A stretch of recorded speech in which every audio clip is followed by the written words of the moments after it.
And the lights are out and it's time to say go, go, go. Oh, Norris locks up but he holds on to the lead. Oh no, Bortoletto crashes out at the Portier. Oh no, it's just like Senna all over again. What do you mean, who's Senna? Damn you DTS kids.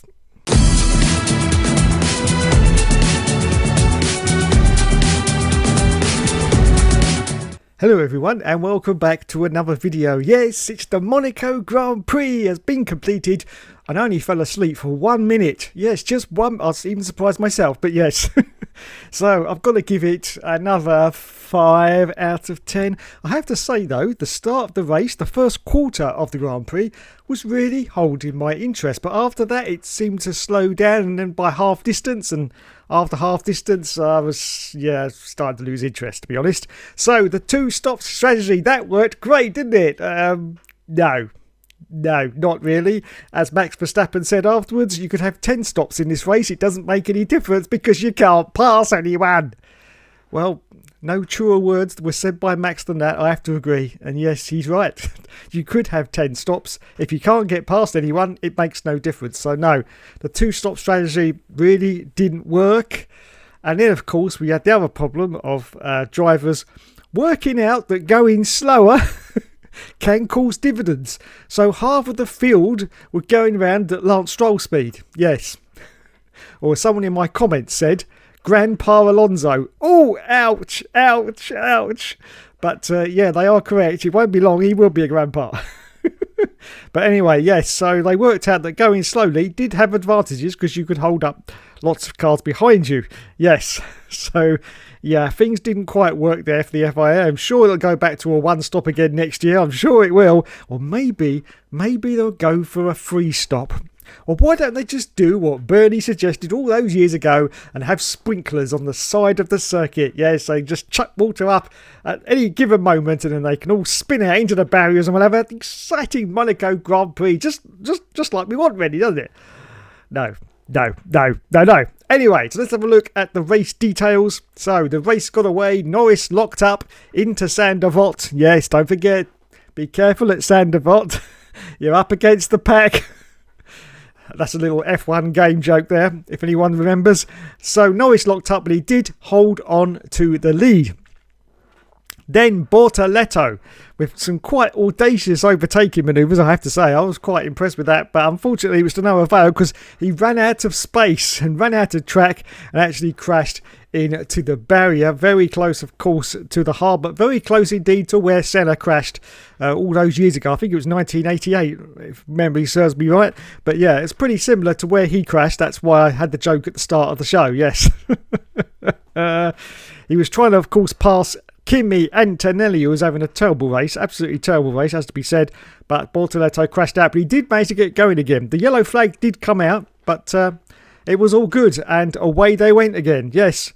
So the virtual safety car came out on lap 2, and that meant that 4 cars came into the pit, obviously taking advantage of the two-stop strategy, which is one of the situations where, yet again, it doesn't work because Oliver Bearman came in, Pierre Gasly came in, Bortoletto had to come in because his car was broken, and Yuki Tsunoda also came in for the first of their 2 pit stops. So they actually had a bit of an advantage over the rest of the field who had to stay out.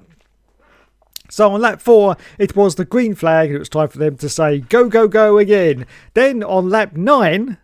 Gasly completely bins it. Yes, completely bins it. Coming out of the tunnel, trying, I don't know what he was trying, but anyway, it turned out later that actually he had some kind of brake failure. The brakes are gone, and so yeah, he lost the front wheel of his car and it was game over. He almost took out his teammate. Now that would have been absolutely fantastic for Alpine. They've got enough problems as it is with having Flavio in charge without them taking each other out. It would have been a total accident, of course, but they came very, very close indeed, and I was like, oh.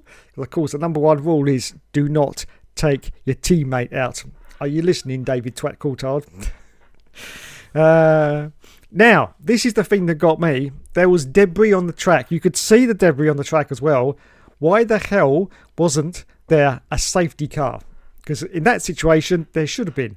There should have been a safety car. Now, they chucked the safety car out for sometimes very stupid reasons, as to be said. But in this situation, it needed a safety car because there was clearly, all right, it was off the racing line, but cars had to slow down to try and get past that. So there should have been a safety car there. So yes, once again, the FIA in its indecisiveness.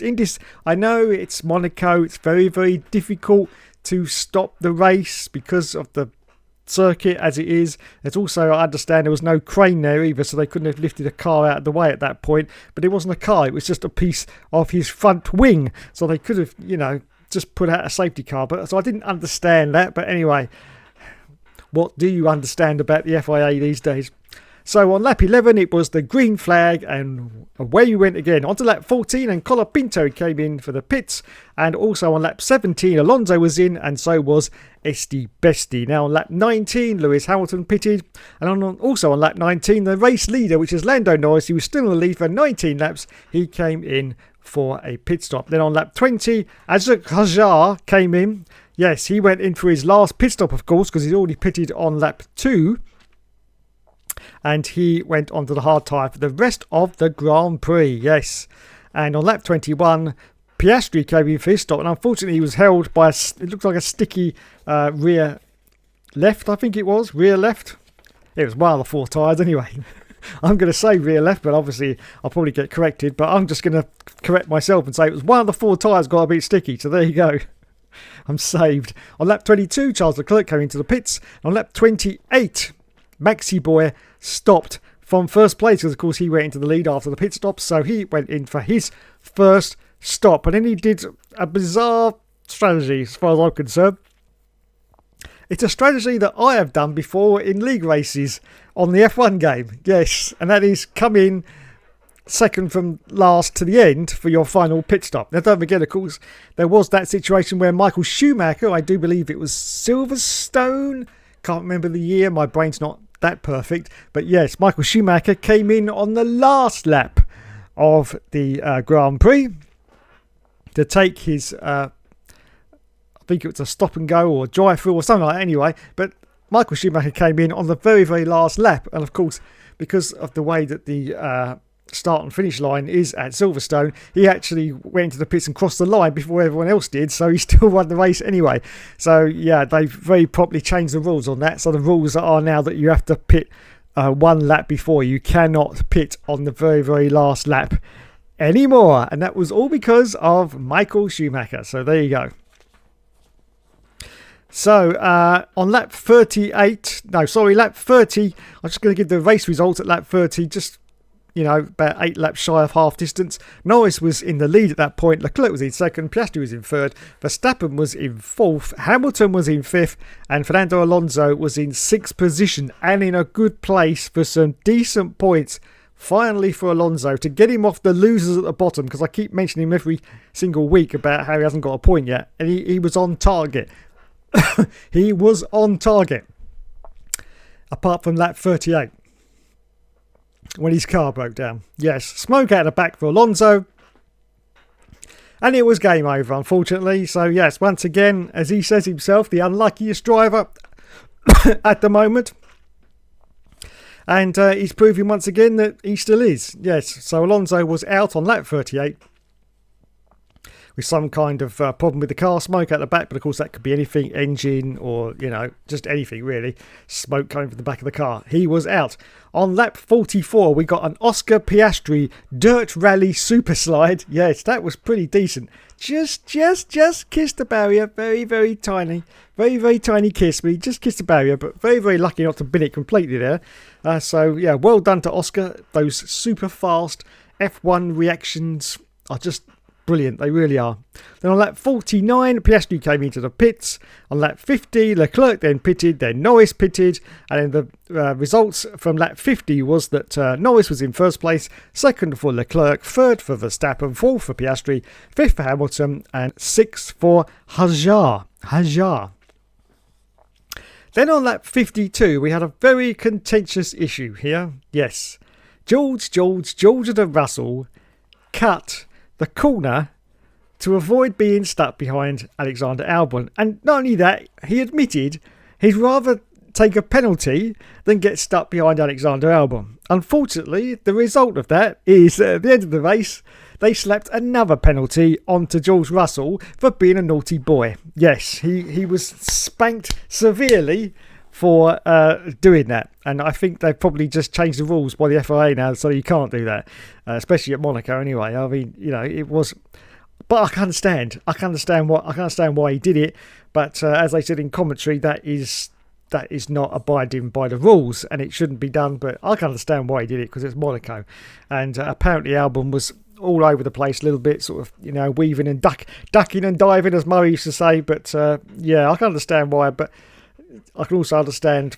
in the end the FIA giving out 2 penalties, because yeah, that's not really in the sporting regulations, is it really? Let's face it.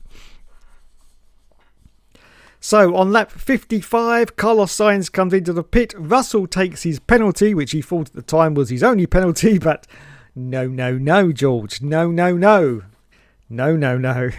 And so then on lap 65, Russell pits again. Then on lap 77, Maxi Boy, 1 lap from the end, came in for his second and final pit stop, because of course it was mandatory. And then on lap 78, finally, Lando Norris won the race.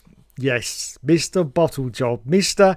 I'm not mentally strong enough, actually won the bloody race. And not only that, in the interviews afterwards, he seemed very sure of himself, very on top of himself, and I was very impressed. Now here's the problem. Piastri lost some points today, yes, and alright, Verstappen didn't do that well either, but once again, Piastri's dropping, Lando's gaining, and Verstappen's kind of gaining slowly. This is a melting pot of problems that's going to develop later on. Number 1, McLaren have got to decide which driver they're going to back. Now, of course, it was easy peasy, lemony squeezy at the start of the season for the past 3 or 4 rounds, because Oscar's pastry's been doing great. But now Lando's thrown his own hat into the ring and gone, Oi, geezer, because he comes from London. He's gone, Oi, geezer, don't forget about me. I'm still here, And so now Lando Norris is also possibly on target for a world championship. This is going to be very difficult, and teams in the past have had huge problems with this kind of situation. I won't go into details, Senna, but yes, there's been huge problems before with this, and so yes, it's not looking too good. What we need now is a couple of Piastri wins and a couple of Max Verstappen 5th places to bring the order back up again, but we will see. So anyway, the final finishing results after the race win was Norris won it, second was Leclerc, third for Piastri, and 4th was Maxi Boy Verstappen.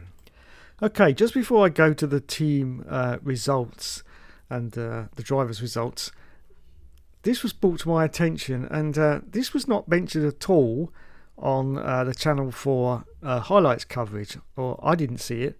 I can't tell you about Sky because I don't actually get Sky, but yes, this was the team radio from Hamilton after the Grand Prix. Now I'm going to thank Charles Legacy, is the YouTube channel that it is on. I'm merely retransmitting it. I'm not after stealing the views, so please, forgive me. It's the only one I could find that's got the whole transmission. But just listen to this. It is rather bizarre, to say the least.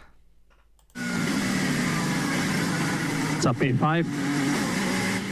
He lost a lot of time in traffic, and then the rest we need to investigate and pick up this.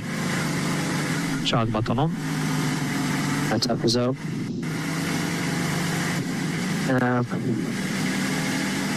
Big thank you to the boys. As I said, it's the car. It's not been the easiest of weekends, but we live to fight another day, so yeah. Thank you. Are you upset with me or something? Nothing. No reply. Now you could say, well, perhaps the radio's not working, but listen. You can clearly hear that static. The radio's definitely working, but they're just not replying to Lewis.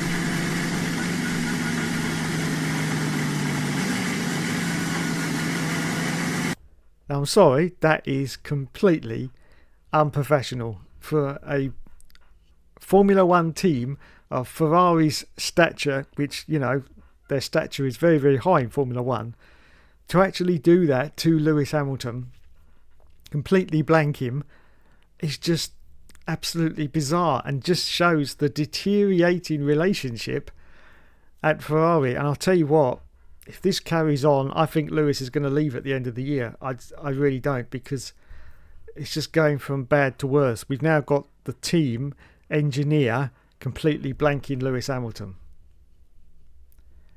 Yeah, very, very troubling. And this was not played at all on I didn't see it on Channel 4. And I say I don't know about Sky, but it's just bizarre. Absolutely bizarre. I mean, what did Lewis do wrong in that Monaco Grand Prix, really, to be honest? I can understand it if he was finishing in 12th position and, you know, not doing very well. But, you know, there wasn't a lot more Lewis could do in that race. So why on earth would the team engineer or, you know, whoever it was, just blank him like that? I'm sorry, that's just... No. I mean, if you go back to some of the greatest partnerships with the team engineer, they wouldn't do that. I mean, remember Felipe Baby?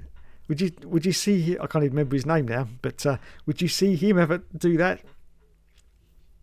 No, wouldn't happen.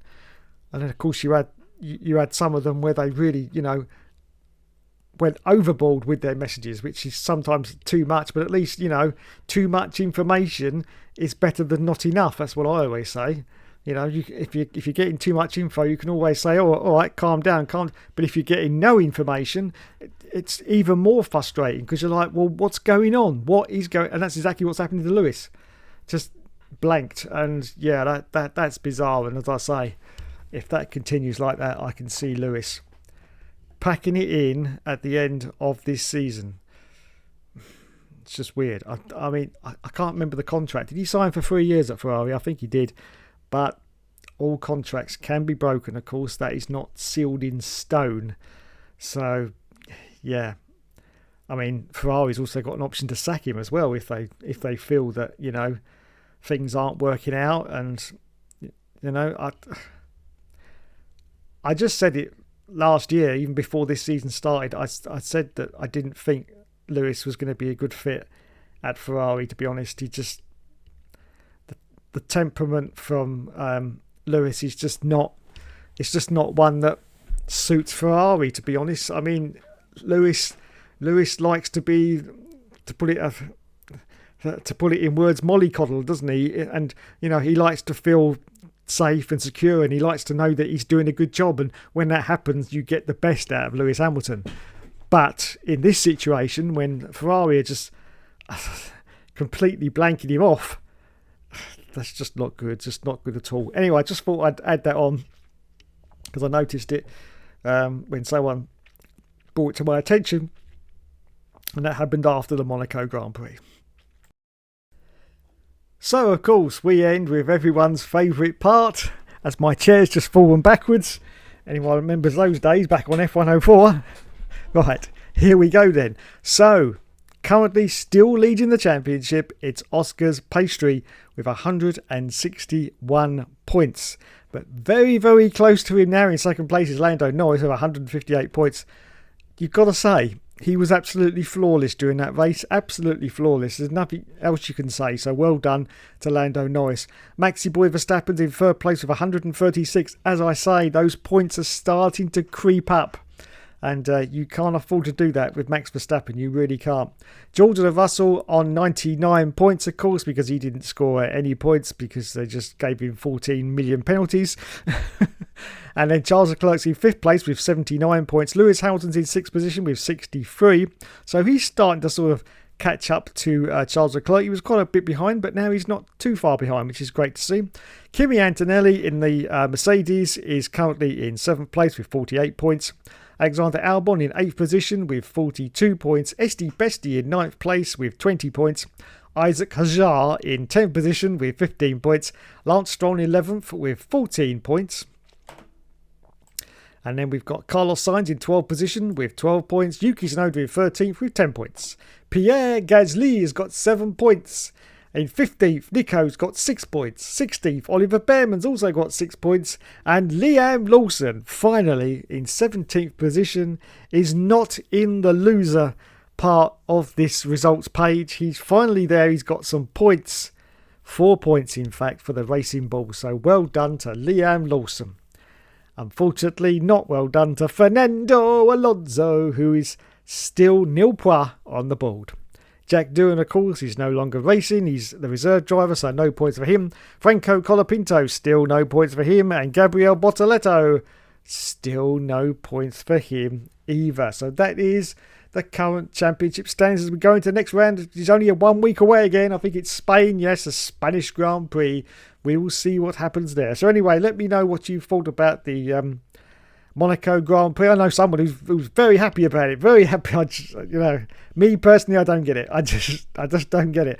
But I have to say, Saturday qualifying once again delivered like it always does at Monaco. The Saturday qualifying was the best part of the whole Grand Prix weekend, like it always is. So many things happened with red flags, cars crashing it. It was just brilliant. Really was.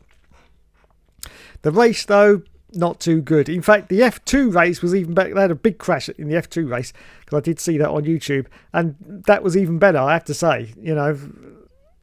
Nothing happened really in the F1 race of any note. Yeah, so I'll give it another 5 out of 10. You can't really call it on strategy either, really, because the 2-stop was messing everything around, so strategy really didn't even come into play, to be honest. So yeah, I'm going to give it just a 5 out of 10 for Monaco, basically just for the first 20 laps, which were starting to catch my interest, I have to say, but then it started to tail off, and I was like, I was saying to myself, thank God I'm only watching the highlights, because you poor people out there watching Sky, having to watch nearly 1 hour and 50 minutes of that, you have my sympathies. You really do. You have my sympathies. And I'll tell you, if you want to watch the Monaco Grand Prix in the future, watch it on Channel 4, the highlights, because it's over in like 55 minutes. 55 minutes, and it's just perfect.